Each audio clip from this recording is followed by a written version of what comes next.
오늘 말씀은 레위기 25장 13절부터 38절에 있는 말씀 교독합니다. 오늘 말씀은 공동체의 거룩을 위해서 지켜야 할 규칙들에 대해서 말씀하고 있습니다.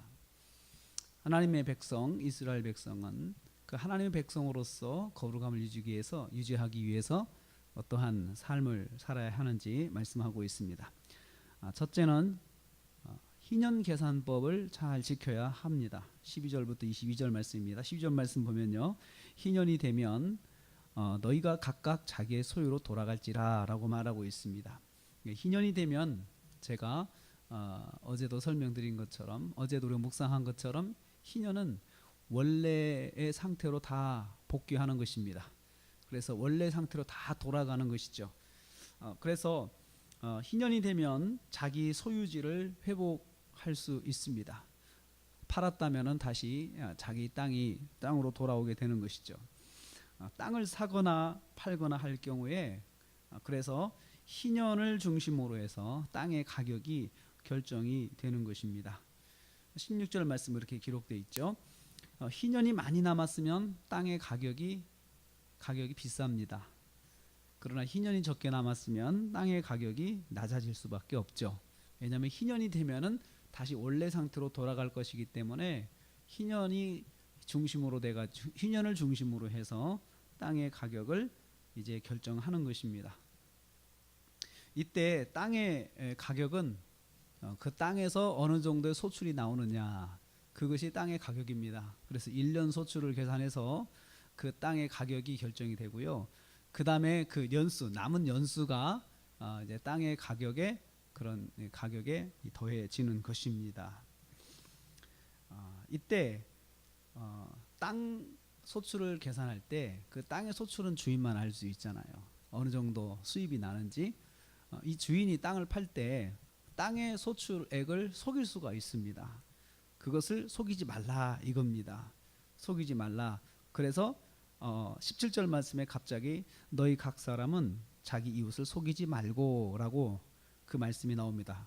그 땅을 팔 때 땅의 가격을, 기본 소출을 주인만 알고 있기 때문에 주인이 속일 수가 있다는 것입니다. 네, 하나님을 경외하라.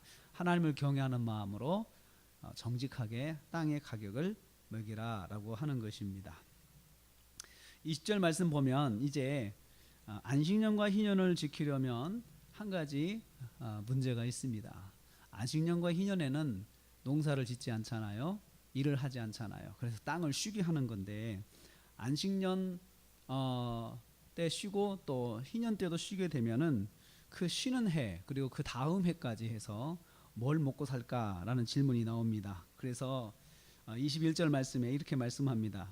6년째에 여호와께서 복을 주셔서 풍년을 이루게 하실 것이다 약속을 하십니다. 그래서 6년째에 풍년을 주셔서 7년째에 땅이 쉬어도 먹고 살 수 있고, 그다음에 8년째는 이제 소출을 다시 씨를 뿌려가지고 이제 거두어야 되잖아요. 거둘 때까지 또 먹을 것이 없잖아요. 근데 그것을 먹을 수 있도록 6년째의 큰 풍년을 하나님께서 약속하시겠다는 겁니다. 그래서 안식년과 희년의 해와 다음에 추수 때까지 안전하게 먹을 수 있도록 하나님이 보장을 해 주신다는 것입니다. 안식년과 희년은 여호와께서 먹을 수 있게 보장해 주시는 해인데, 이 사실을 믿을 때만이 할 수가 있습니다. 하나님의 그 약속을 믿지 못하면 안식년도 희년도 지킬 수가 없는 것이지요. 두 번째로 기업 무르기로 분배받은 땅을 지켜야 한다라는 것입니다. 23절에서 34절입니다. 23절 말씀 보면은 모든 땅은 하나님의 것입니다. 기본적으로 이스라엘 백성에게 있어서 땅이라고 하는 것은 다 하나님의 것입니다. 개인이 영원히 소유할 수 있는 땅은 없습니다. 다른 사람에게 또 이제 기업으로 분배받은 땅을, 자기가 이제 하나님께 분배받은 땅이 있는데 그것을 이제 관리를 하다가 형편상 돈이 필요해서 땅을 다른 사람에게 팔 수는 있습니다. 그런데 반드시 다시 사서 자기 기업으로 회복을 해야 된다는 거죠. 그것이 기업 무르기라는 것입니다.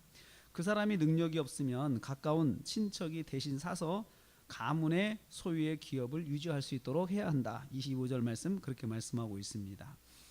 그런데 28절 말씀 보면 만일 기업물을 힘이 없어가지고 그냥 놔두게 된다면 안식년, 희년이 되었을 때 다시 원래 상태로 자연스럽게 돌아온다는 것입니다. 그래서 이제 그렇게 하지만 성내의 가옥, 성 안에 있는 가옥을 팔았을 때는 1년 안에 되사야 하는데 그렇지 않으면은 그 성 안에 있는 가옥은 산 사람이 영원히 자기 소유가 될 수 있습니다. 그러나 성 밖의 가옥은 그것은 기업이잖아요. 하나님께 받은 기업이기 때문에 그것은 희년이 되면 다시 원래 주인에게로 돌려 주어야 한다는 것입니다. 그렇지만 레위 족속의 가옥은 희년이 되면 되돌려 줘야 합니다. 성내에 있던 성 밖에 있던 레위 족속은 기업을 따로 받지 않기 때문에 그 집 자체가 유일한 자산이 되는 거죠. 그래서 돌려주어라 라는 것입니다. 분배받은 기업은 자기 힘을 다해서 지켜야 한다는 것이 이게 땅의 정신입니다. 그래서 형제와 친척이 또 힘을 도와가지고 분배받은 땅을 지킬 수 있도록 도와줘라 라고 하는 것입니다. 세 번째 말씀 보면 가난한 형제가 있으면 형제가 가난하면 도와주어야 합니다. 35절에서 38절 말씀입니다. 돈이 필요하면 돈을 무이자로 빌려주어 도와주어야 합니다. 형제에게 이자를 위해 돈을 빌려주지 말고 그냥 도와주라 이렇게 말씀하십니다. 그래야 여호와의 백성, 하나님을 경외하는 백성이라 할 수가 있습니다. 여호와의 백성 이스라엘은 이스라엘만의 생활 방식이 있는데 그것은 이스라엘 공동체를 거룩하게 유지하는 것입니다. 그래서 서로가 지켜서 공동체를 부유하게 공동체가 안정을 이룰 수 있도록 서로가 지켜줘야 한다는 것이 이게 공동체 거룩을 위한 하나님의 명령입니다. 오늘 하루를 시작합니다. 우리는 서로 지켜서 서로를 평안하게 도와줘야 될 하나님의 백성들입니다. 그래서 또 성도 간에 서로 도와줘야 됩니다. 안정을 이룰수록 도와줘야 되고 또 기도해주고 필요하다면 내가 힘을 낳는 데까지 물질로 도와주고 그렇게 해야 할 것입니다. 그것이 하나님께서 원하시는 공동체, 교회 공동체의 모습입니다. 오늘 하루 우리가 먼저는 나도 누군가를 도와주는 사람이 될 수 있으면 될 수 있기를 기도하기를 원합니다. 그렇게 해서 하나님 말씀대로 우리가 순종하고 살아서 오늘도 승리한 하루 되시기를 주님의 이름으로 축복합니다.